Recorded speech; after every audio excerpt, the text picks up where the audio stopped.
So this is really giving true UGC to the players, or user-generated content.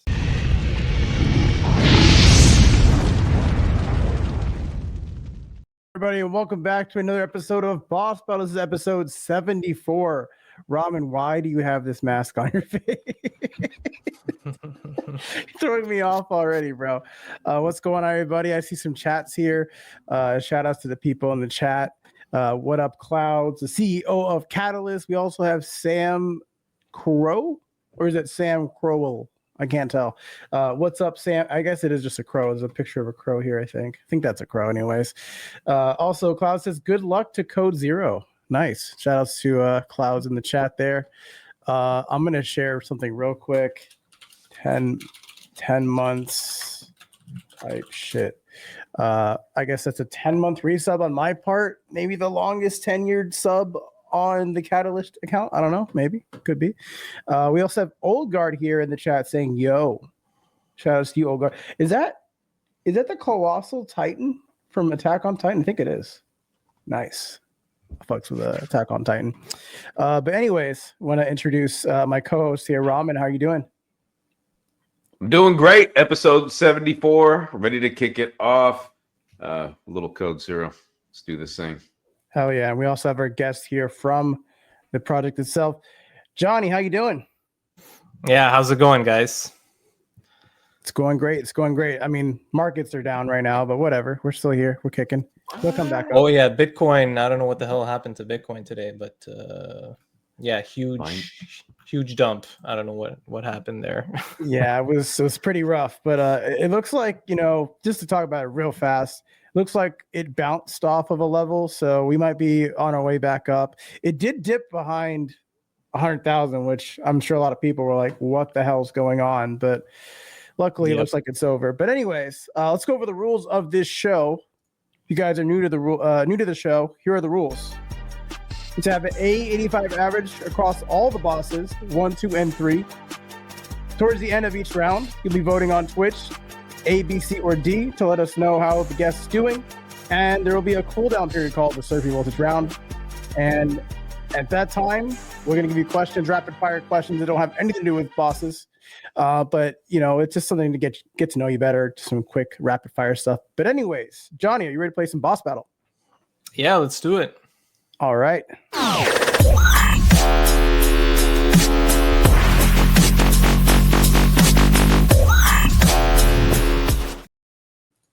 All right, first question here says, Code Zero comes from Disruptive Labs, positioned as a performance-based gaming platform where earnings are tied to skill. Walk us through the origin story.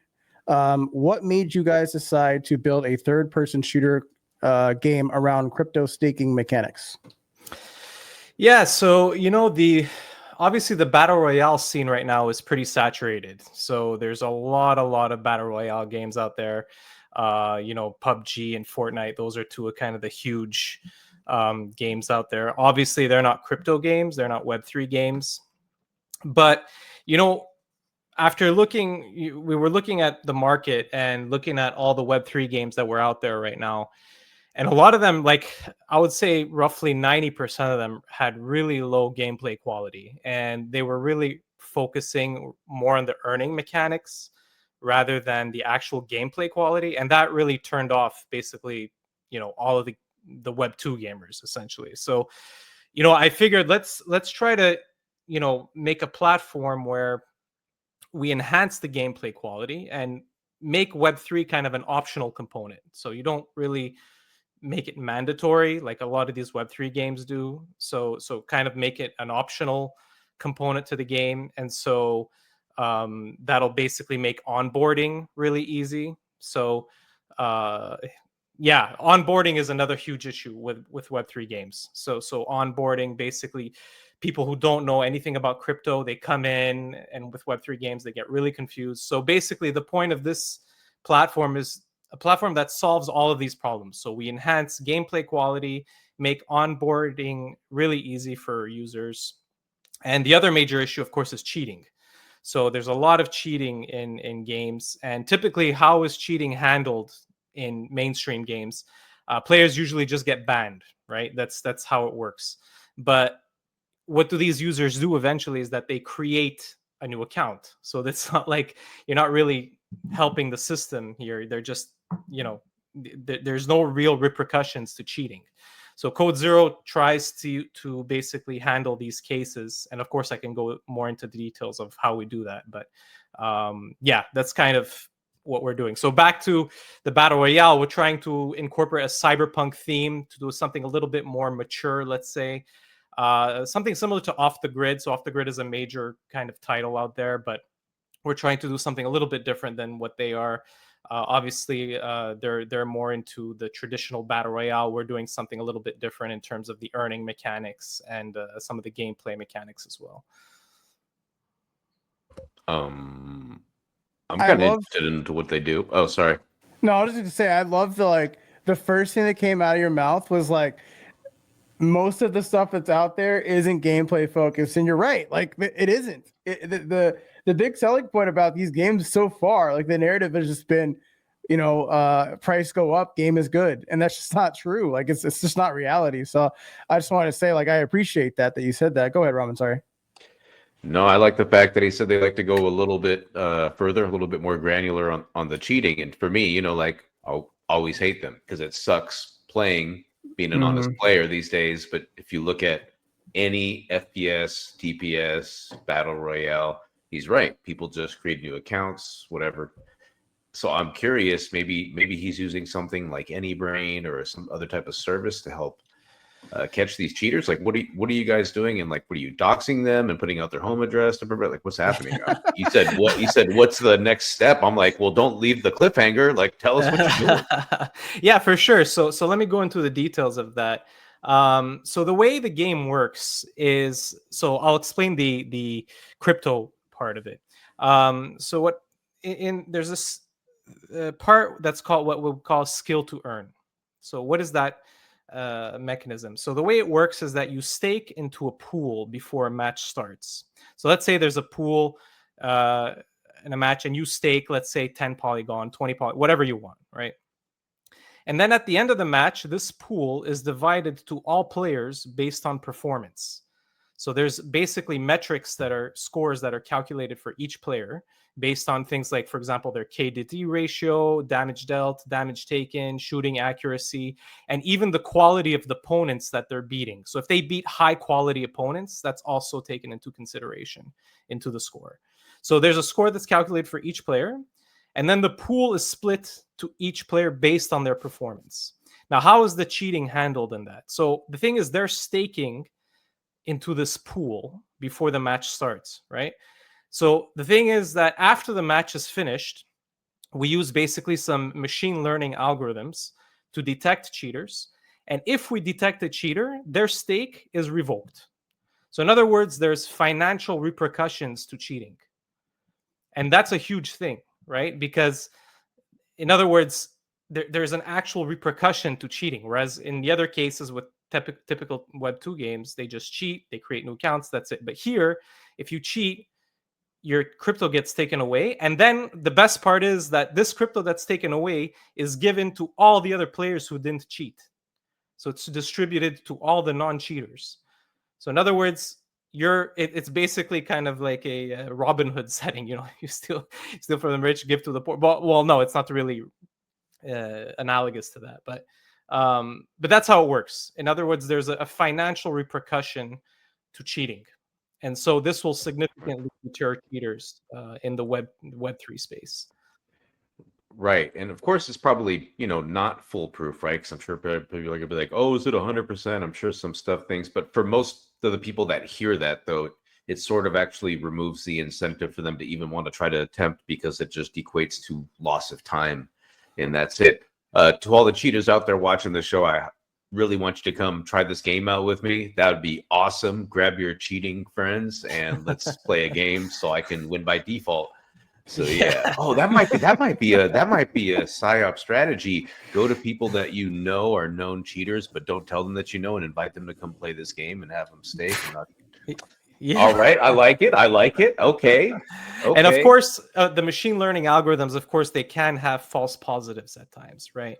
So they're not 100% foolproof. But of course, people, if there is a claim that was wrongly, that the machine learning algorithm wrongly accused the person, of course they can make a claim, and we'll review the data manually and then proceed with that. Yeah. So you'll actually reverse an appeal on whatever was already distributed if something that you found out was like you're taking the responsibility as a platform? Is that what you're That's saying? right. That's right. We take the responsibility Wow.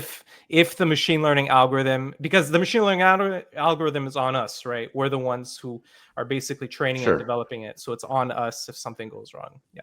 No, I'm just that's solid. You're taking the accountability for the platform, so that way no one's saying like, "Oh, you think what? Like, don't worry about it. Let's take a look at it, and let's make sure that you get right." I respect it. Yeah. Yeah, that's awesome. Note that this feature, of course, is still in development, so it's not fully functional yet, because we're still in very early access. So the game is still in early access. We're still growing as a team and everything. So, but this is still in development, and it's still in the works. Yeah. All right. We do have a long-winded comment here from. This comment is so long that it's covering Johnny's. I ain't reading thoughts all here, that. but I'm happy for you. Or is there a question in here? Let's see. What approaches are being taken to monitor cheating? You kind of went over that already. So I think you already answered the question, but he mentioned something about like KYC when it comes to claiming the prizes or earnings. Is there like KYC in this game as well, or is that just something that's not there? Yeah, so currently there is no KYC at the moment, just because KYC kind of discourages people from coming in. And in Switzerland, it's not a required procedure. But of course, we do have to put it eventually once, we become more mainstream, if we want, other countries to get involved and other players to get involved. We would have to put KYC in the countries that require it. So, but at the moment, since the game is in early access, there's no KYC at the moment. Yeah. Okay. Fair enough. Typical Web3 user attention span. No, listen, you have given 8 me like questions in there. you gave me like a paragraph, bro. I can't read all of that. I mean, there was some good stuff in here though, like good questions and stuff. Good content. Let's move on to the next question here. I will not be harassed. Oh man, I'm just kidding. The game features a cyberpunk aesthetic with abilities like teleportation, flight, and time dilation. How do these abilities work in actual gameplay? And what makes Code Zero's combat different from other battle royale shooters? Yeah, so basically what we wanted to do was really give ultimate customization on how players play. So in other words, for example, Fortnite, what do is they allow this building system, which is completely customizable to the player.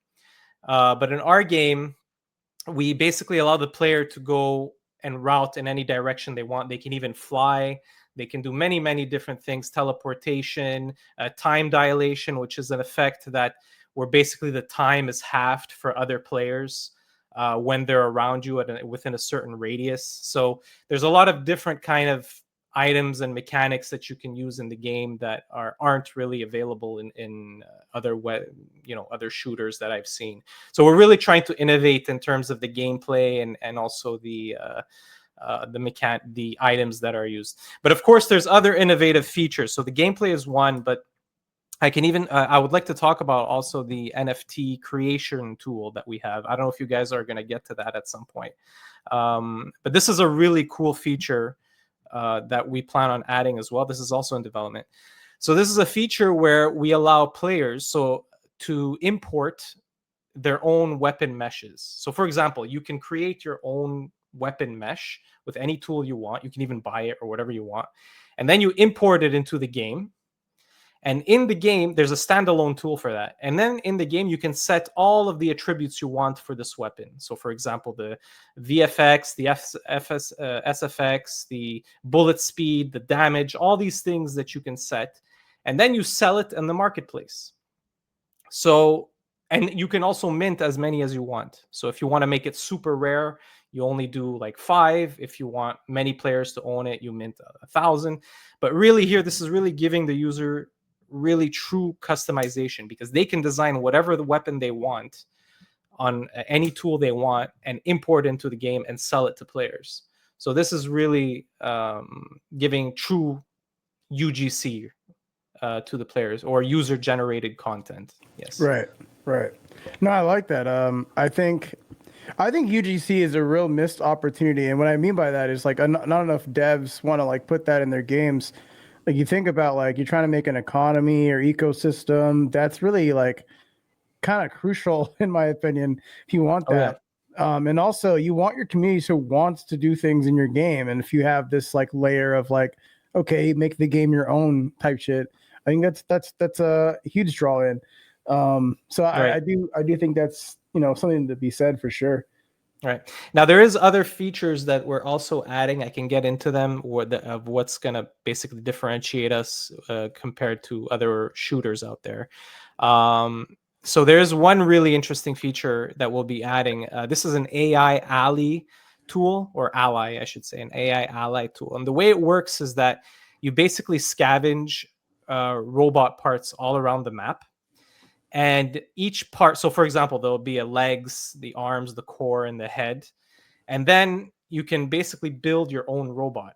And depending on the legs and arms that you collect, they have different abilities. So your robot ally will be basically a custom design of all the scavenged parts that you collect. But the cool part of that is that the user gets to define the logic of their robot ally. So their AI ally, they can customize how that ally works in the game. So their behavior, if they want it to be aggressive, if they want them to be more defensive, there's basically a scripting chart, and it really makes them customize how they want their AI to behave. So that's going to be something really, really cool. No one's done that at this point, and that's going to be a really nice feature. No, I think this is go ahead, sorry. No, I was just thinking, he's like different legs and different arms. He's like, he made off the grid pets. You know what I'm saying? So it's like, he's like, yo, my dog's got a rocket leg on the left one. It's got a kickstand on the right. I've got a shield on the front paw and a homing vegan nose. Like you can go kind of crazy with it, which I think is kind of cool. I don't think I've ever seen anything kind of like that before, honestly. Yeah. And then when you let the players define their own AI logic, that's going to be the cool part. And what? Yeah, go ahead. Oh, is that based on like a predefined like rule set on what you can customize, or is it like up to your imagination? Like if I find out the loop for each character or whatever in game, and kind of like, you know how if you remember AI Arena, how they like program against each other. I wonder if that's it's like really similar. It's really custom designed. So you'll have like a visual scripting chart. You can think of like I don't know if you guys are familiar with like Unreal Engine blueprints. You basically have nodes, like these square nodes. You can move them around, and you just connect one block to another. So for example, one node would be like ammo is low. Let's say your ammo is below a certain threshold. What do you do in that case? Do you run away from your opponent? Do you keep on attacking? So you basically get to customize that kind of logic of what the AI does, and it's really up to your imagination. Yes. That's actually kind of cool. So you can do like different AI for different scenario for your pets or something, like if you're. That's right. You can have multiple AI logic, like personalities. Nice. And what's going to be cool is what we were thinking. I don't know if we want to do this yet, but we were thinking is that you can lend out your logic. Let's say you have some awesome logic that you did for your AI. What you can do is you can lend your logic to other players, let's say through the blockchain, right? And you lend your logic to those players so that they can play with your logic on their AI allies. So that might be a cool feature, but I don't know if we want to integrate that yet. That might be a little bit tricky to handle in terms of security. Like, how do you block the player from seeing the other player's logic, things like that. So, but that definitely is something we're considering as well. Guys, we do have the poll live. Go ahead and vote. We still got we got 3 more questions on this, boss. The poll is now live. Also, Cloud said, brother, the question was, is KYC needed as an extra layer for anti-cheat? See, you did that in one sentence, though. What? You just shortened it. Like, there you go. I'm not gonna lie. When I first read this, I read it in his Cuban accent. Like, brother. I was like, oh shit. Yeah. I hear Cloud talking, bro. I hear him talking in my brain. Oh my gosh. Yeah, so I can answer that. So KYC does enhance security, but it's a trade-off because a lot of people get turned off by that. You know, when they see KYC, they don't want to go through that whole process, right? So it's kind of a trade-off. It does enhance security, but at the same time, we don't want to turn off, other gamers. Also, KYC, there's a lot of ways to fake it nowadays. I mean, people can buy fake passports, fake IDs, Oh, where? and put. Oh, I mean, you go to the He black said, market "Oh, on where?" Telegram and things. There's. He said, "Oh, where? Where? Tell me." Yeah. Allegedly. I mean, No, for educational purposes. yeah, I'll tell you after the show. Yeah, so we don't let everybody know. Hell yeah. Hell yeah. Give us the It's alpha. recorded, so we're cooked anyway. So and live. All right. Let's move on to the next question here. You're billing. I think they meant that you're building this, not billing. You're building this as both a competitive shooter and a staking platform where players bet on themselves. How do you balance making the game fun for people who just want to shoot things versus those who are here for the earnings? Yeah, so good question. So the platform does have a free to play and a skill to earn mode. So you don't have to play the crypto part if you don't want to play it. I mean, that's completely optional. There's a free to play mode, of course, where you can just come in and play for fun, earn some tokens, and buy whatever you want. In-game tokens, I mean, not crypto tokens. The game doesn't have a crypto token yet. I should mention that. And I don't know actually if we want to do that because there's like 100 tokens coming out every day, and there's really no utility for them. And I don't think that's going to even enhance a user's ability, in terms of enhancing the game in any way. I mean, there's been so many rug pulls and so many scams with these tokens. So I don't know if having a token is going to enhance the game at all.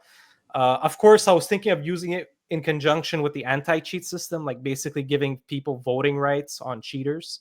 So that might be a very interesting tactic where you let people who hold tokens, vote on who they think was cheating, and that will give certain rights. But that's Careful with something. that, because like people Yeah, I might wouldn't do like, that gang one. up on someone, be like, Yeah, I this wouldn't. guy's a cheater. Let's get rid of him. Well, yeah, of course, it would be based on reputation as well. So we wouldn't give this ability to just some newbie that comes in. They'd have to build some kind of reputation. But of course, yeah, that's a good point. I mean, you'd have to be careful on how to handle these things. You're asking for more people to like hop into your DM section and be like, what the hell? Like, why was I banned? I just joined the game. Yeah. I've seen so many scenarios that play like that in Web3, but just in gaming in general. So like, yeah, I would be a little cautious on that, but I understand like where you're coming from with that for sure. Yeah, but that's why I'm hesitant to even create a token in the first place. So right now there's just kind of game tokens similar to like Fortnite's V-Bucks, for example.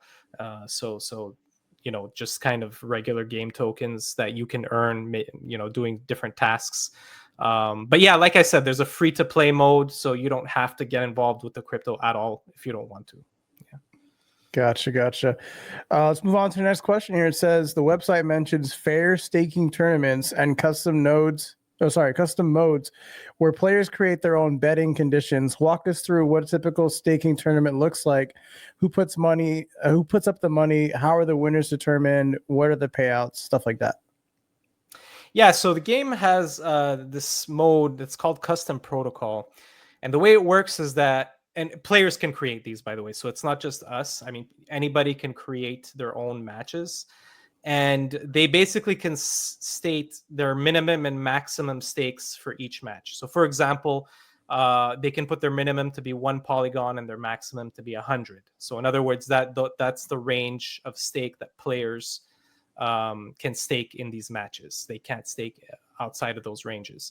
And anybody can stake in, but they can also they can password protect their matches if they want as well. So for example, if they don't want certain players to come in, if they're scared of cheaters or whatever it is, they can password protect them and then just make a certain group of players enter the matches. And so the payouts, the way it works is, I think I had mentioned it earlier, is that it's based on performance. So there's a bunch of skill metrics that are taken into account to calculate a score for each player at the end of the match.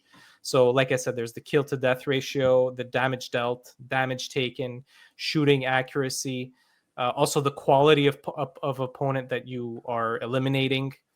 Also, there's an engagement score, which basically says how aggressive are you in the match, because obviously there's going to be snipers that are just sniping, campers basically, and so those guys are going to be not penalized, but the other guys who are more aggressive are going to have a boost in their score.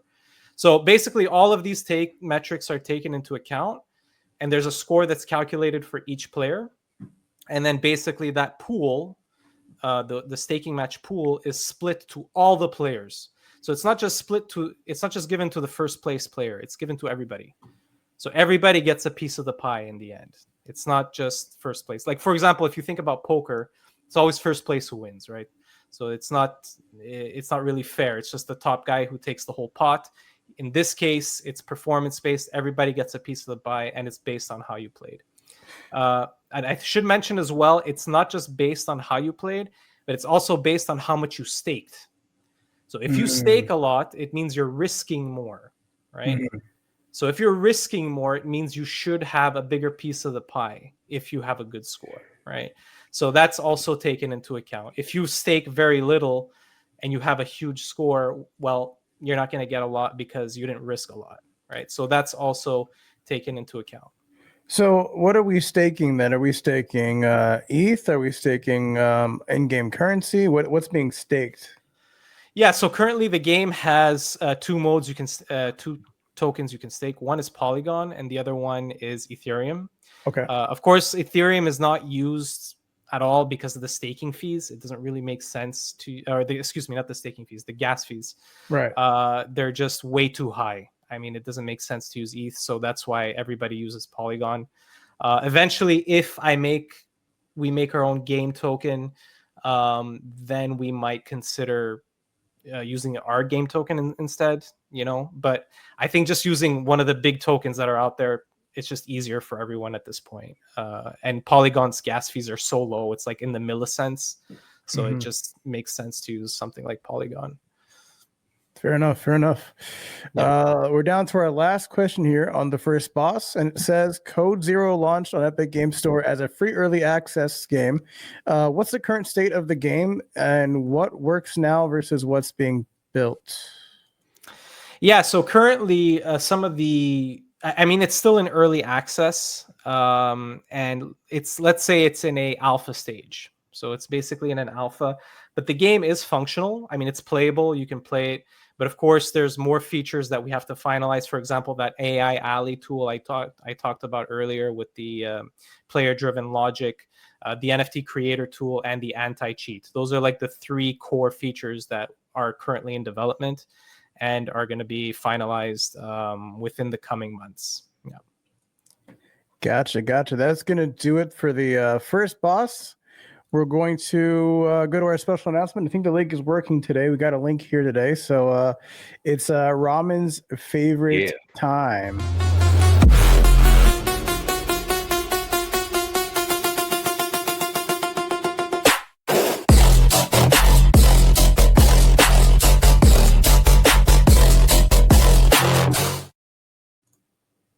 Bro, I never get to get excited. I always get cut off. But I appreciate it. I mean, it was my favorite time. You get cut off. You're excited right now. You're good. Yeah, it's my pre-excitement was gone. Run with the ball, Ramen. I do it. I also run with scissors. All right, favorite time of my show. Oh yeah, you know what it is. It is free 99. My favorite price. Make sure you go and collect this badge, folks. It is out there under the CatalystOG account. And why do you want to collect this badge? Because you want to add that to one of 70,000 badges that we currently have inside of our badge collection. Not 70,000, but that's what it looks like to me. And it's going to be great because later on, when the Catalyst ecosystem comes out, if you have these badges, well, there's going to be a little something for you. So it's not like I logged in with the wrong account. I only have 2 badges. That's your dedication level. But it's going to be great for when we launch this for the Catalyst ecosystem. So like my account with many badges will be awesome. I'm being informed by production. It's under a new collection, so the others won't show. But the other ones are still good, so we're still good. We still have a lot. I was like 70,000 and like 2 badges popped up. We've had 74 episodes, so we should, in theory, have 74 badges. So I was just like, wait a minute, there's only 2 here. What the fuck? It was like a setup. I'm like, now I look dumb. Yeah. No, I feel exclusive that KODE ZERO is one of 2, right? So absolutely. And guaranteed whitelist right now, folks. Guaranteed whitelist. If you go and click on that, no gas fees. No gas fees. Fair enough. I like that. Yeah, we ready to go boss 2? I love boss number 2. How much do you love boss number 2? I mean, I love my favorite boss.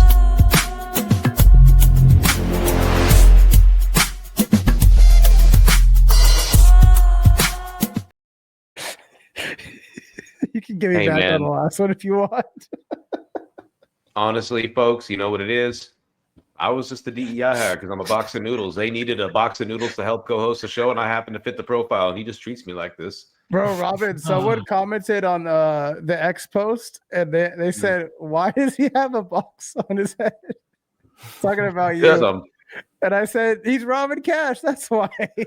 You don't see? I literally have ramen and cash. You got to get closer because he will think it's just like leaks or something.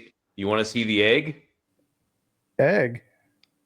Hold on, scrolling down right here in this section, and look at the physics on these noodles. I don't know if anybody ever noticed they sway. I mean, so like when I'm in look at the physics on these noodles. That's crazy. Yeah, like when I'm in a convertible, they just blow in the wind. Oh, someone's taking it back. Old guard is taking it back right now. Look at that. Look at that. Mm-hmm. We also we recently changed the chain. Oh, it's on a new chain. What chain is it on, Clouds? Please 2 chains. 2 chains. What? Oh, I thought he said yo, but he said yolk. I think, like egg yolk. I get it. He said yo. Arb. We're on arb. Arb. Okay, sorry. All right, yeah. Boss number 2. I don't know. My thunder's gone, but are you ready, Johnny? Let's go. I'm ready. I mean, don't sound too crazy about it. You'd be like, let's have it go. You can let's go, man. It's by the way. You know, I can't really scream because it's 12:45. I think my kid's sleeping in the other room, so I can't really scream. Yeah. But you remember, you're the boss. So I'm the boss. That. Okay, that's right. You're the boss. You're the boss. Exactly. All right. Question number 1. Boss number 2. Your Discord has about 534 members, and your X account shows sporadic activity. For a live game on Epic Store, those are very small numbers. Who worded this thing? Make this sound terrible. What does your actual player count look like, and how many people are playing daily? Yeah, daily. I mean, usually weekly. We go through weekly active users. We have a couple of like dedicated users. One of them is Old Guard. He's like the guy who's in the chat right now. He plays, pretty active on the game. But typically weekly active users, yeah, we have about 100 right now. So again, the game is still in early access. So we're not really promoting the game as high right now. We are partnered with Immutable. So Immutable is going to basically help us kickstart the marketing campaign once we implement the core features, because we don't want to start marketing once the core features are implemented. So that's why we're not really pushing the game right now, because people might see that the game is incomplete, basically. So we want to make sure that, before we fully push marketing, that we have the core features implemented. Well, Johnny, if it makes you feel better, in Web3, everything's still incomplete, so it's all right.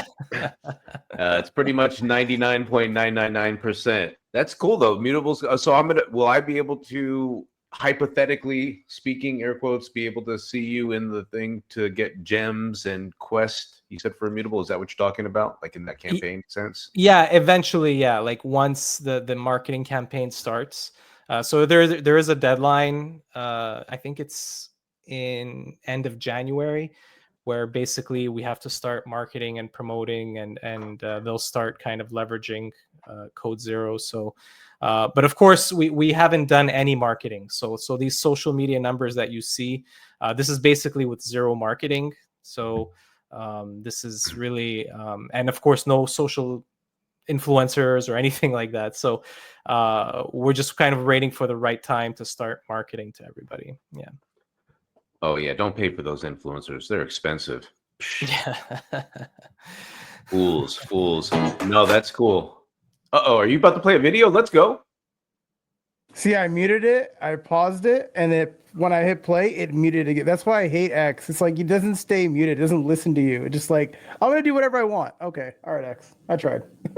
Did you hear that, Elon? Sounds like somebody wants a shadow ban. All right. We're gonna move on. Better. That's it. Oh, that's cool. Look at that. Oh, look. Wait. There's some jetpack action. Oh, wait. There's some flying. Wait a minute. I think I could play this. There's some flying that looks OTG-ish. I think I can be familiar with this here. Hold on.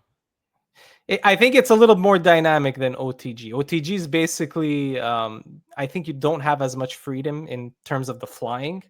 So I think in this game, you have a little bit more freedom.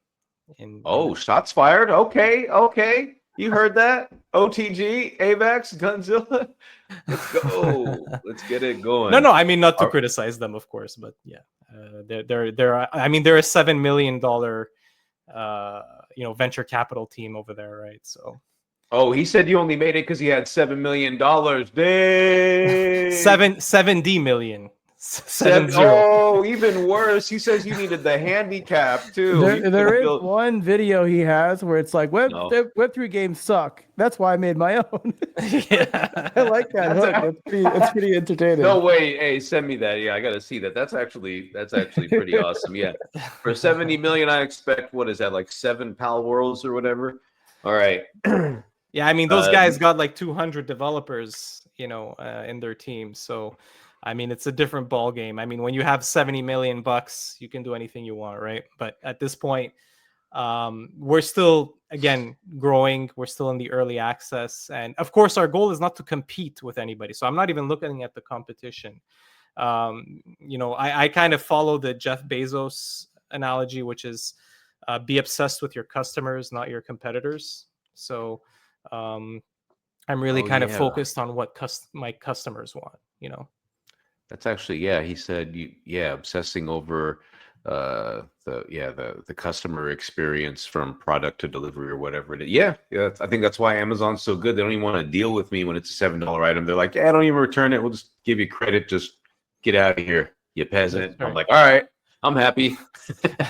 That's right. They have an awesome customer policy. Although I have heard that, they I'm not sure if this is an urban myth, but that there's like ambulances at the companies because people work so long and they like faint sometimes. Like they have to like take them off with the ambulances. Like the ambulances are ready there to take them to the hospitals. I don't know if that's true, but that's what I heard. That's because they don't subscribe to Prime. If they would have just paid the extra fee, they'd be fine. They had to go through the free plan. All right, next question, boss number 2. The website explicitly states that you're open to investments in exchange for equity and need to hire many developers for blockchain integration. Why launch on Epic before the core Web3 features are built? And how do you fund ongoing development? So basically the Epic launch is an early access. So again, this was more kind of just to test the waters with some players. For example, Old Guard, he's an avid fan of the game. So it's really just more of a testing protocol that we're doing right now. And again, no marketing is being done to push the game.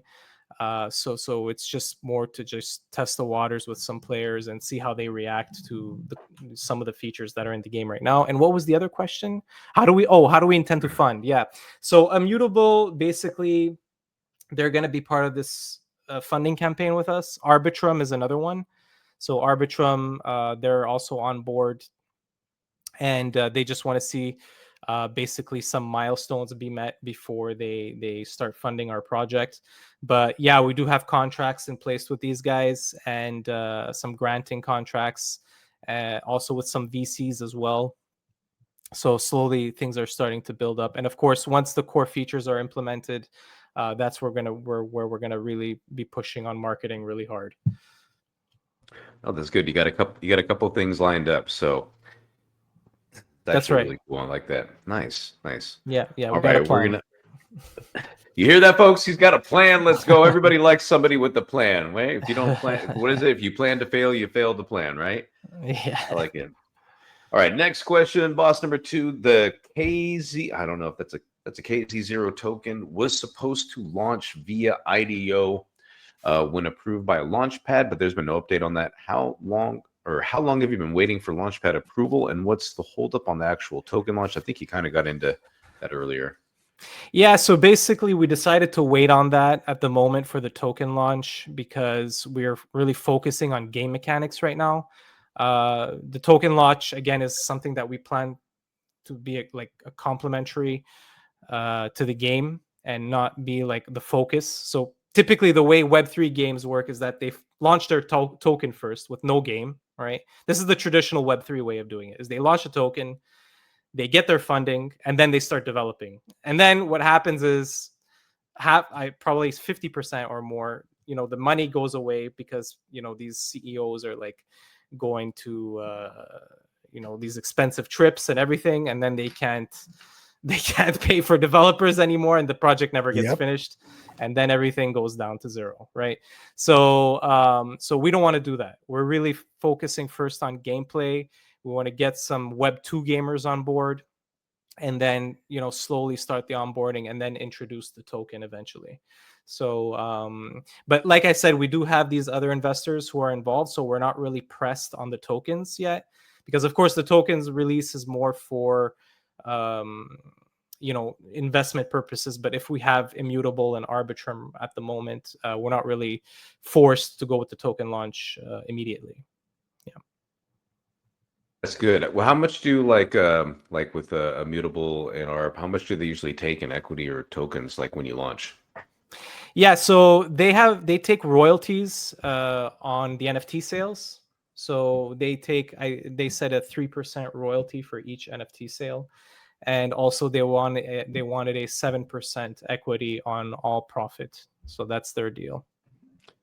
Okay, yeah, I was always curious. I just didn't know if it was something that was just like ludicrous, like we need 20% or whatever. I was just curious about that. Yeah, usually the venture capitalists, they're the ones who are more greedy, because Right, yeah. they drop like 2 million, 5 million bucks at a time, and they want like 20%, like those shark guys, Shark Tank or whatever.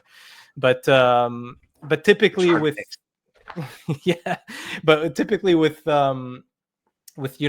these Web3 companies, they're a bit more understanding, and they're more supportive. Yeah. Oh, that's good. No, glad to hear that. I know like Immutable is taking some pretty big strides and trying to support like as many games. I see Mr. Ferguson out there posting quite often, talking about, onboarding by the masses. So, that's cool. I think that they're getting some traction, and it looks like they're going to support a lot of people that are trying to launch. So I think that was what everybody needed, right? That little push, a little bit of like provided agency on both sides. So I think that's great, man. Yeah. Yep. Yeah. And again, we're really focusing more on the gameplay mechanics right now. I mean, that's what people. I mean, that's the number one reason why Web3 games fail, is the gameplay quality. And of course, the other ones are rug pulls and everything's like that. But we're really trying to focus more on gameplay quality, fairness. Fairness is a huge aspect of this game. So, like I talked about with the staking matches, where the pool is fairly divided and optimally divided among all players. So this is really meant to maximize fairness. I mean, that's what we want to do. I like this. Old guard in here. At first, I thought I was getting in trouble. He just said my first name. He just said Ramen. And then he's like, have you downloaded the game? I have not, actually. Well, what I was going to do, because I heard that you're the best at that, I was like, well, how great would it be if I just started on hard mode and just went and played Old Guard? Yeah, he's pretty good. Old guard's pretty good. So I mean, he without actually aim assist? hustled. He actually hustled a game night a couple of weeks ago. We had with another child, and he bet big. He basically staked big in the match. Everybody staked like one polygon. He came and put like a bunch of polygon, and then he wound up finishing at the top. And because he staked a lot, he also won the majority of the pool, right? Because remember what I said is that if the more you risk, the more you Right. get back if you score well. So he kind of hustled everybody. He took the whole pool there, but it was fun. It was fun. So have you Yeah. met No Para yet, Johnny? No para, no. Ooh, that might be a good matchup, actually. No Yeah. Para versus Old Guard. That's what I want to watch. Oh, that'd be a good one. Yeah, that'd be a good one. Not gonna lie. Okay. You know, Para is another cracked FPS, I guess, Wait. third-person shooter as well, gamer as well. Wait. Yeah. What if we didn't want to play and we just wanted to fund the position? Like, I wanted to put Paulie on no para for like a staking thing and then just like spectate, kind of like a almost prediction. Right? Like, I want to add to the pool to make their stake bigger for more risk if they can't afford it, but I get a little piece of the pie. Like, if you're at a poker table, you're like, oh, you don't have the extra 10,000 to cover? Here, let me reach into my ramen cash noodle pockets and hit you with the old 10 band. Yeah, that's an interesting I don't have idea. that, by the way. I know there are certain games where you can bet on other players to win. I think on esports that's pretty popular, right? Where they do all this kind of betting. But I think there's a lot of collusion. Yeah, he's down in the morning, AM. Yeah, I think that there's a lot of collusion in those things, aren't there? Like when you bet and then someone purposely loses or something. I don't know. I've heard of stories. Ooh, I didn't even think about that. You're right. Now we're getting strategic. Yeah. Oh, yeah. I mean, when there's money involved, people are going to do anything, right? By the way, guys, the poll is live. Please go and vote. All right, let's go ahead. We're going to finish this thing up here. We got 2 more questions. Boss, number 2, you mentioned rewarding staking tournament winners with additional percentages of their initial wages. But if the token doesn't exist yet and players aren't staking real money, how does the earning system actually work right now? Yeah, so the earning is really based on the staking matches. So the way it works is really that you have to stake in these prize pool matches, and then you earn based on performance. So that's how the earning mechanism. I'm talking about strictly with crypto right now. Of course, you can earn in-game tokens, which is a separate thing, and those are done by completing certain tasks and things like that. But if you're talking strictly about crypto, with Polygon, then the staking matches are the only way to earn crypto at the moment. But of course, later on, once we introduce the NFT creator tool that I talked about earlier, when players basically mint their weapons, every time that weapon is sold, they'll get a royalty of 8%.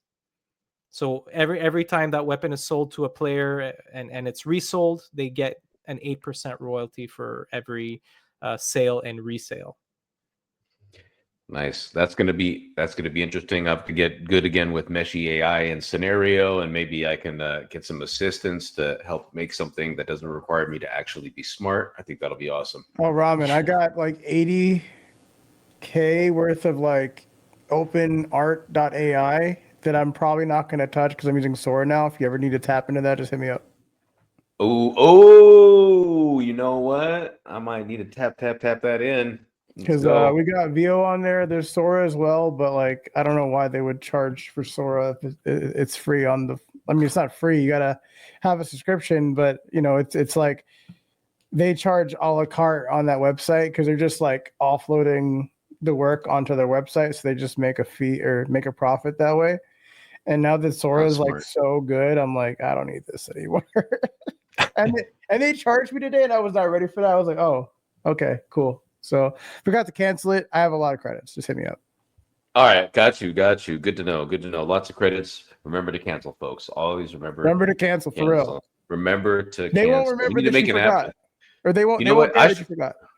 What if I just made a mobile app where when you sign up, it just auto cancels everything for you? Be like, you don't even have to do it. Just you'll never have to pay because this I think thing there will is an app for that. God bless them. Like there's an app that you can go and see all your subscriptions if you're still active. Like it'll find. No, I mean like you go and it automatically knows the end date, and then it just automatically unsubscribes for the end date. Hands free in the background process. I'm signing up for everything. We definitely need that for sure. Yeah, I live my software 7 days at a time, fam. Let's go. All right. We're gonna get on to it. Last question from the second boss. The game was also called Crypto Clash at some point based on Epic's URL structure. What caused the rebrand, and does this project have a history we should know about? Yeah, in fact, the rebranding was really just the name. Initially, that's correct. It was Crypto Clash, but I think that was very cliche, and it was also turning off a lot of Web 2 gamers. So, because I've done polls around Reddit, and gamers, Web 2 gamers specifically, are extremely skeptical about Web 3 games. Anything with the word crypto, and they run away. So really, we really had to change that name, especially if the game has a free-to-play mode, so they're not forced to use crypto. So I think, removing the word crypto, I think, was a strategical move in terms of the branding. But in terms of the game itself, the game features remain the same. Nothing, there wasn't any major changes. I mean, there's only updates. We basically make regular updates, but nothing in terms of the a history or negative history that about the game. Yeah. No, that's great. And listen, even as a Web3, Web2 hybrid player, I also agree. Like, if you've got a game that comes out and it's called like Blockchain Buddies, probably gonna miss me wide and far with that one. Not receiving that one, or anything that has to do like NFT sniper. I just automatically, I think what happens is our brain is so programmed to think dumpster bin that you don't even give it a chance. So I think that's actually that was a good rebrand move. 100%. Yeah, This sounds like a regular game. Like Code Zero just sounds like a dope game, like indie. Yeah, and in fact, it is a regular game, because Yeah. you don't even need to play with crypto if you don't want to. So Right. you can treat it as a regular game, and the crypto part is just kind of an optional feature. But I really, the social media is the issue with the negative skepticism around crypto. I mean, that's really the problem with it. Not only that, but there's been so many rug pulls. There's been so many scams in these projects. And of course, they're right. I mean, the Web2 gamers, they're right to criticize. Especially you have big social media guys like CoffeeZilla that are always talking, trash about crypto. I mean, every video he makes, it's always something bad about crypto, and it's not helping the people involved in these projects. So I know it's these people are after content, but in the end, they're also kind of devaluing real projects, like what I'm trying to do, something fair, something unique with crypto. And you really I think education is key. I mean, really, we have to educate people as much as possible to make them understand what crypto is, because half the people don't even know what it is. I mean, you ask people what is Bitcoin, they don't know what it is. They'll just tell you, oh, it's something you buy on the internet. It's a scam. Money. It's a scam. Yeah, exactly. So there's a lot of lack of education in this field, and I think I think with my social media channels, eventually I'm going to start pushing more videos about that. Yeah, that's true. And if you need a new what's the new trend meta? Oh, North Korean hackers. Yep, if your game gets rugged or whatever, you just tell them North Korean hackers gotcha. They should start their own social media, because they're pretty popular right now. So, right? Isn't that it, Otto? It's like the new trend, right? Something went wrong with the game, rug pull. You got the North Korean hackers, bro. I don't know, man. You got Web2 gamers saying that Battlefield 6 isn't the best Battlefield, and then they say like, pretty fucking good, but like, you got to go back to Battlefield Bad Company 2, and it's like, where are the custom servers? Look, it's 2025. There's no custom servers anywhere. Everything is matchmaking. Why are we complaining about it? I don't know. Yeah. Stephen A. Otto. This is blessed, man. Come on, man. No, I'm just laughing at the boss battle chat. Oh yeah. Sora's not always the hit rate on Sora is not always 100%. Sometimes it makes some weird shit. Let's say that. I mean, you look happy in there. Yeah, run it. You want me to run it? Fuck it, I'll run it. Yeah, we're gonna run that. All right, that's gonna wrap it up for boss number 2. Johnny coming in firing. He's got the answers. I like what he's got so far with all the answers in terms of you know, what they're currently doing right now with, you know, the cheating mechanisms, how they plan to, you know, deploy coming up in the future with a few different chains. And also, if you're out there watching from the KODE ZERO community, make sure you tell your other friends to come in and help Johnny out, and make sure you come in and vote, because it is those votes that are going to help you stay afloat inside of the boss battle boat, so you could go and beat the moat and tote the victory. I made all that rhyme. Yeah, you did. Good job. Good job. We're gonna run this Like a ad. Dr. Seuss book. We're gonna run a couple ads real quick, and we'll be right back. Thank you for watching Boss Battle on Twitch. I really appreciate you hanging out with us. Them Catalyst boys are at it again in just a second, so don't go anywhere. Stay tuned and enjoy the next match. It's gonna be wild. Appreciate y'all. See you after the next round. Yo tengo un novio que mujeriego, me cojo todo, no quiero comer. Y tengo un padre que se pastilla y se toca la sabana con su mujer. Una mañana de su cartera me invitó a fumar weed. Cuando le la nota, le dio la amor y estaba así.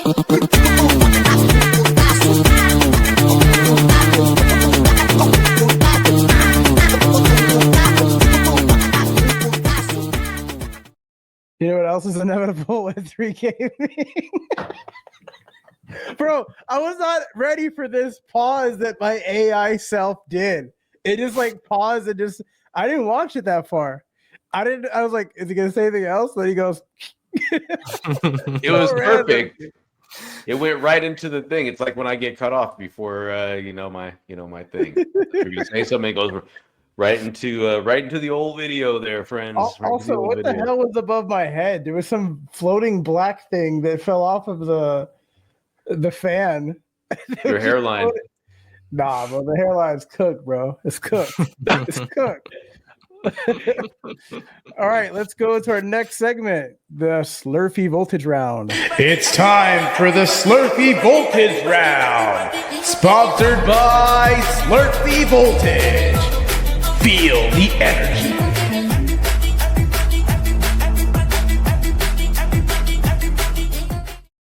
All right, and I swear to God, I'm gonna download one of these videos, like the Slurpee Sunkissed one. I'm gonna download it and fix the aspect ratio. I'm tired of seeing every week like missing like it's like a little area you can see where I'm still on camera. Like I gotta fix all that. Anyways, we got 10 questions, some 10 quick hitting questions. Not going to be great or anything. This is like a cool down period, if you will. I'm going to take the first 5. Ram will take the next 5. And the first one says, teleportation, flight, or time dilation, which ability breaks the game balance the most? The game balance. I would probably say the time dilation effect. Okay. Next question says, which of your 4 characters has the most mains and why? The most mains? Yeah, I don't know what they mean by that. We can throw it out if you don't understand. I don't know what mains are. I guess which one has like the most advantage, I would guess. Yeah, let's go with that. Yeah, I mean, they're all pretty equal, although the chicks in the game are pretty skinny. So I think they can avoid shots a little better than the male characters. So I think the girls are probably a little bit more advantageous in that case. The alphas play women. All right, got it. Next question. Complete the sentence. The hardest part about building a Web3 shooter is ... Making it secure. Fair enough. Next question says, if KODE ZERO had a theme song, what would it sound like? Probably something like electronic and housey, since it's a cyberpunk theme. So yeah. Okay. Nice. I like that. Last one on my side here.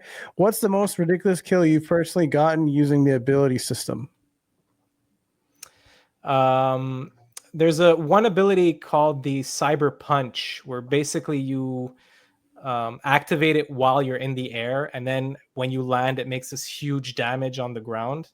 And I got a pretty crazy kill one time with that ability. So yeah. All right. Ramen, you got the next 5. All right. Epic Games or direct download. Why did you choose Epic as your primary distribution? Yeah, their Epic Games is pretty pro crypto games and blockchain games. So they're a little bit more supportive of those types of games. Steam did ban crypto games, so we can't implement Steam yet. on Steam. But because the game does have a free-to-play mode, might be worth checking out Steam in that case. So sorry if my response was long, but yeah. No worries about it. No worries about it. This one's going to be fun. Pitch Code Zero, like you're selling it to someone who thinks all Web3 games are scams. Yeah, so basically Web3 is, majority of it is a scam. We are trying to solve that by making it as fair as possible and as transparent as possible. So basically the blockchain, you can see all of the transactions on the blockchain. Everything is super transparent, and we're basically trying to make basically a very, very fair environment for everybody to enjoy. I would have been like, bro, there's a non-Web3 version. Just play that. Leave me alone. That's what I would have told them. Yeah. Yeah. Yeah. All right. Next thing is, which team member has spent the most time playtesting versus trying to raise funds? Which team member? So sorry, can you repeat that one? Which team member has spent the most time playtesting versus trying to raise funds? Yeah, it does sound kind of weird, right? Yeah. Yeah, I guess. Yeah, I mean, we do have a couple of team members that playtest, and basically, I'm the one responsible more for the funding. So, because yeah, they're not really responsible for the funding part. I'm more on that part. So, this one's almost like feeling like they're trying to stitch somebody out. Like, hey, man, I know you were supposed to be raising funds, but you were playing games. I think somebody was trying to get somebody in trouble with this question. Yeah. A little sneaky sneak here on the old lightning round. Production. Trying to make it a boss battle. Okay. All right, we're gonna go to the next one over here. If you can add one weapon type right now with no development limitations, what would it be? Oh, that's a good question. Probably a weapon that maybe stuns a player and slowly damages them and kind of gives them some handicaps at the same time. So maybe their screen kind of glitches, while they're shot with this weapon, kind of like a cyber shock. So yeah. Damn, he wants the stun and damage over time and googly eyes all in one shot. That would There's actually a cool weapon in the game. It's called the graviton, and when you shoot it, it's like it spawns a black hole, a mini black hole, and it sucks in players in the vicinity of it, and they get sucked in, and then it blows up and it kind of damages everybody. So it's a pretty cool weapon. I like that. I'll be looking for that. All right, last question, lightning round. Cyberpunk neon or gritty dystopia, which aesthetic won the art direction debate? Cyberpunk neon, I guess.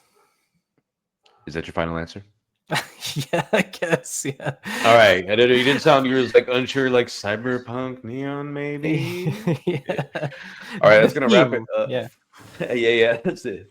That's gonna wrap it up for the lightning round. Great responses to that. We're gonna be cooking here into boss number 3, and I think it's like hot.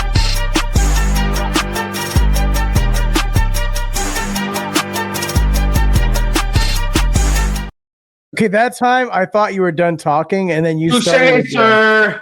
Touché. You got me again. No, thrice. seriously, you were talking, and then you paused, and I was like, all right, time to click, and then you started again. As soon as I clicked the button, I was like, fuck. You see how this goes, Johnny? He's the guy that's supposed to be raising funds, but this is the guy that's playing the game. I swear to God, this was not like the last one intentional. This one totally unintentional. Okay, I swear you know what God. it is he likes pho and like chicken noodle because he's got a basic palate and can't appreciate. How did you know I had pho? Ramen. Did I tell you? You look like a pho kind of guy. I haven't had pho. Actually, I go to the Vietnamese place. I get vermicelli or I get a sandwich. I never get pho. And I decided to get pho last night. So like that was, I don't know, the universe is weird tonight. Okay. You like the banh mi sandwiches or whatever, right? The banh mi. Oh yeah. They slap, bro. So fast. Yeah, I appreciate that. We went from like foes to friends in like 10 seconds. That's crazy. So yeah. Nah, bitch. On this class, we're going to be alternating asking the questions here. So I take one, Ramen takes one, etc. So the first question says, your tokenomics allocate 40% to rewards and player incentives, but most play-to-earn games have proven that giving away nearly half of your token supply creates unsustainable sell pressure. How do you avoid being another game where early players dump tokens on late arrivals? Yeah, so for the token allocation, this was an initial concept because, like I said, that we are not focusing on tokenomics right now because we're more focused on gameplay mechanics. But the question, I guess, is more revolved on how rewards are going to be distributed, right? I guess that's for basically sustainability. Yeah, and that's a good question. I mean, typically there's structures where you basically exponentially give out the rewards. So for example, every month you allocate a certain amount of rewards to be given out to everybody, and then that slowly decreases every year, so that basically over a 10-year period you'll have rewards to give to all players. But again, this is a structure that still needs to be finalized since we're not focused on tokenomics right now. And so we're more focused on, like, producing the core features and gameplay mechanics and things like that. But yeah, eventually I will have updates on the tokenomics once we have a final structure for that. All right. Let's move on to the next question and keep your eyes on the poll, guys. It should be going live here in just a little bit. Pause. All right. You're positioning Code Zero as fair staking where skill matters, but if high-skilled players consistently win tournaments, won't lower-skilled players stop participating once they realize they're just funding the winners? How do you maintain a player base willing to lose? That's an excellent question. So basically, the way we handle that is by doing matchmaking. So in other words, we match good players with good players and bad players with bad players. So even if you suck, you'll still be able to make a decent amount of earnings. So that's how we solve that. Yeah. Smurf to win. Got it. All right. Next question. Well, actually, no, though, there'll be ways where you can't demote yourself. So of course there'll be players who will try to demote, but if you demote yourself, you're going to be losing crypto at the same time. So but there'll be ways how we can basically stop smurfing from occurring. Yeah. They're watching, folks. They're watching you. So someone wants to make a new account because they've never played the game before, but then they get like amazing marks on that. Does that raise a flag for you guys, or like is that more on the players to like kind of police that themselves?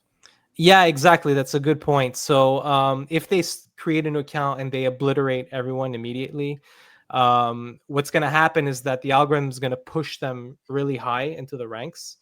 But of course, they won't be able to stake after a certain amount of matches. So they can't play. They won't be able to stake immediately, let's say, upon creating an account. They have to build a reputation first. Gotcha. Yeah. Oh, that's Fair cool. enough. Fair enough. All right. By the way, can I just say one thing?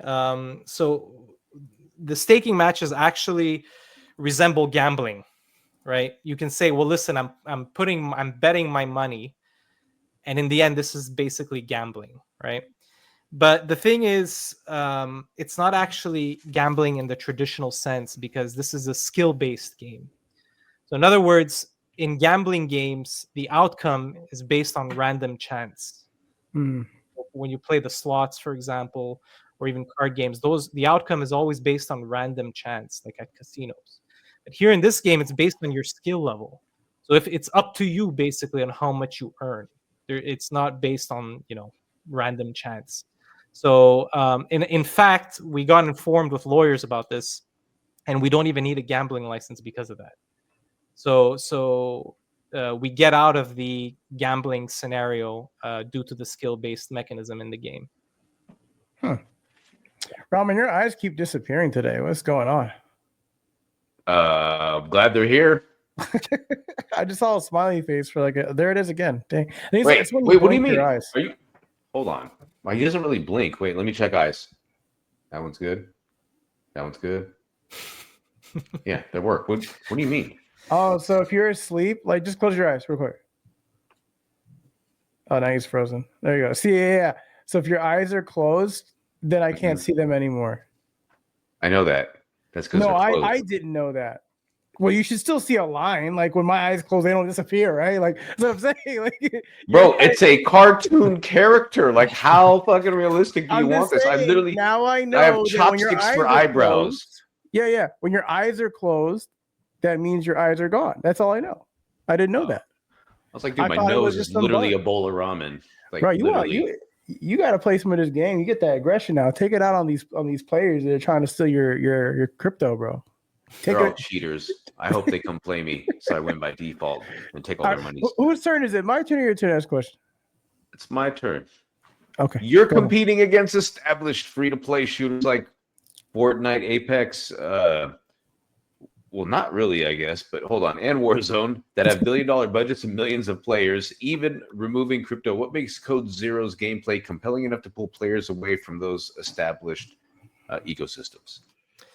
Yeah, so I think the AI ally feature, that's going to be really the innovative aspect of this game. So as I mentioned, where players get to define their AI behaviors for their ally robots that they create, that's going to be really a whole other level of UGC that the players are going to have.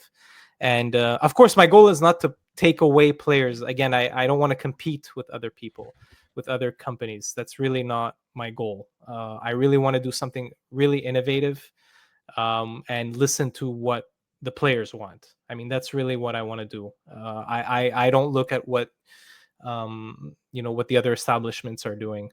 But I think, to answer your question, yeah, I think the the ally system is going to be a real game changer. Yep. All right, perfect. I'm going to pass it on to Mr. Hotto.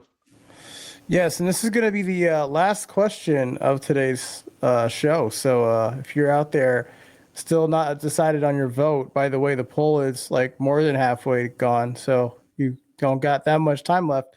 Please vote now or forever hold your peace. The question says the KZO token, and I think this is something that you already talked about, kind of relegating, but we can just go over it for the sake of it. The distribution includes allocations to both Crypto Clash team and Code Zero team, suggesting this project has previous iterations or related projects. What's the full story here, and should the potential players or investors be concerned with about these past failures? So there was never any failures. So the Crypto Clash token was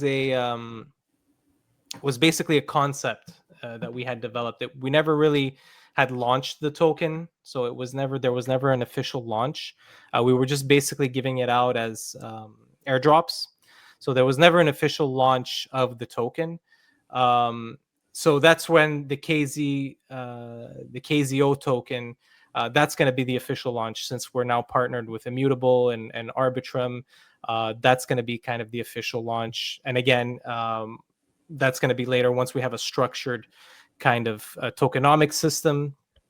And since we're not focused on tokenomics at the moment, we're not really dealing with how these tokens are going to be allocated.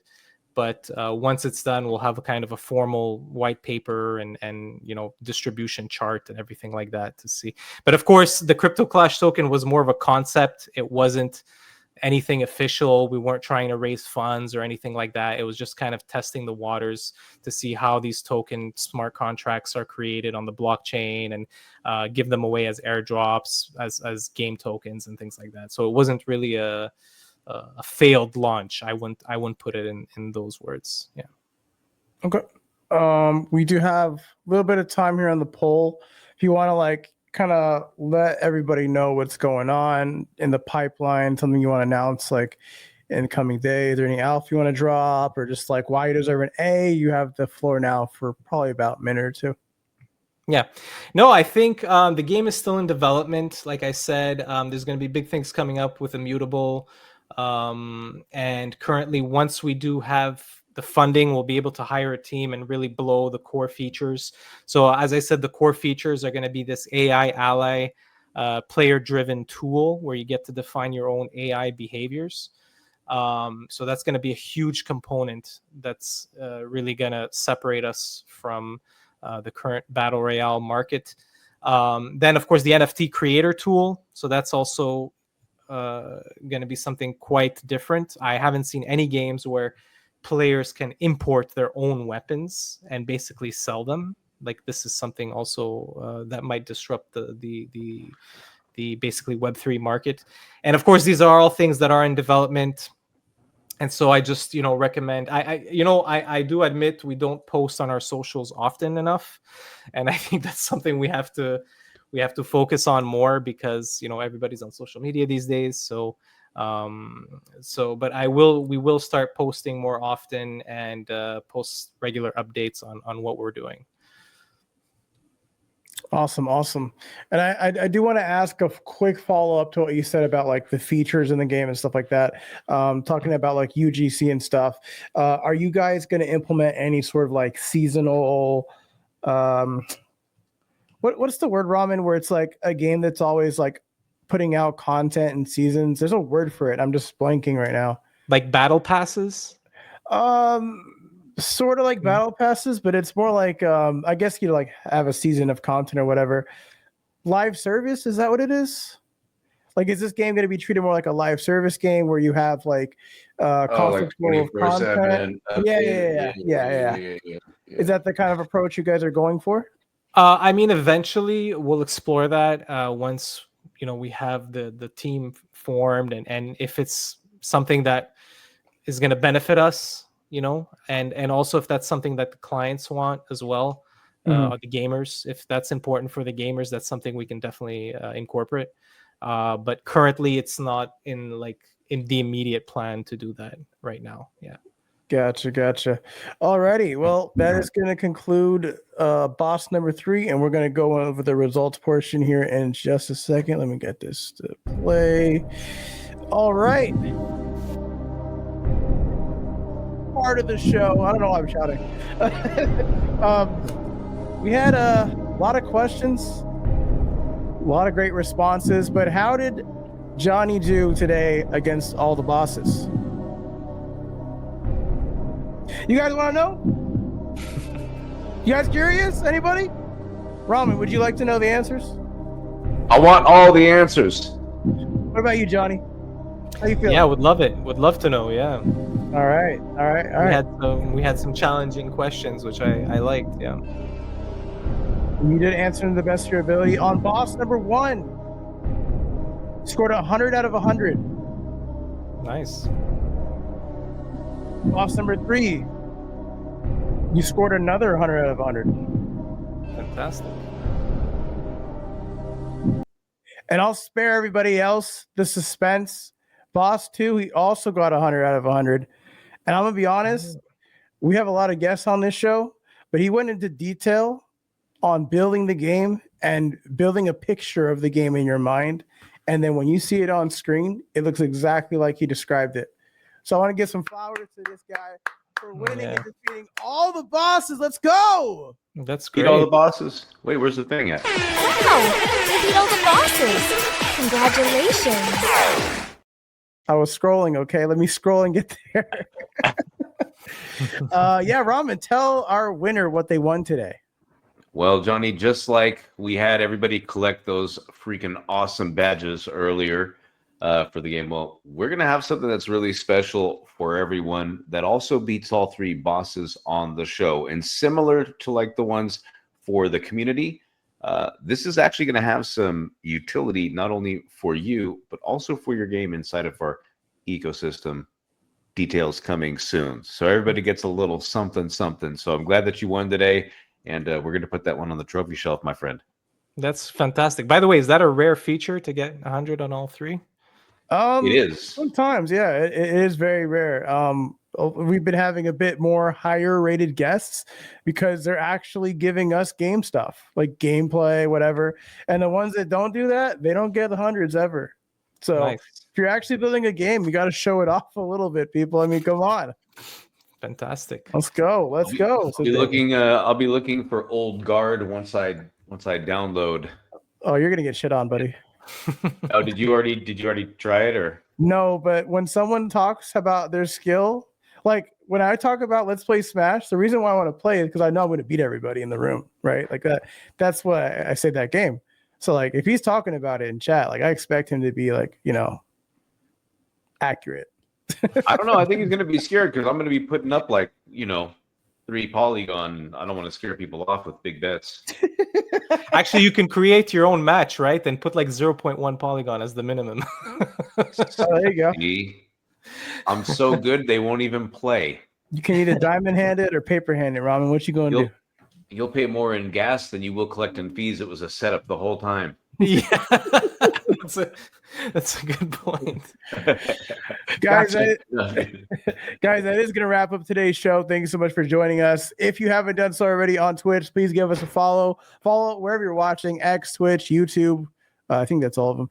But yeah, thanks for watching, guys. We'll be back maybe next week. I'm not sure. If we are going to be back next week, you'll see it on the on the Catalyst page. Ramen, any last words? Any closing thoughts? Yeah, this dude really, he's setting it up. Look, he says, I'm not really good. Dude, I say the same thing when people ask what me a to play Smash. cheese, bro. Dude, you can't believe he's laughing after, bro. Yeah, right. I'm telling you, I tell people when I go to a barcade or a bar and Smash Bros is there. I'm not that good. I'm not that good. Then I beat them. Right. They're like, all right, bro. They're always This pissed. guy has a syringe of Code Zero and shoots it up before gameplay, like, let's freaking go. I am Code Zero. I'll tell you guys on the line. I'll tell you guys, he even beats me. So Oh my god, yeah. And then he's like, well, one more time, audience. I'm not really good. Get out of here. These guys hustling at the pool hall. He lets you win one game for free. I'm like, yeah, I'm about to put up 400 pull. What in the F just happened? Yep. Now he will try. That's good to go. Good stuff, Olgar. Touche. I will see you on the battlefield, my friend, with not that much of my money. All right, guys. We'll see you next time. Peace. all right, take care.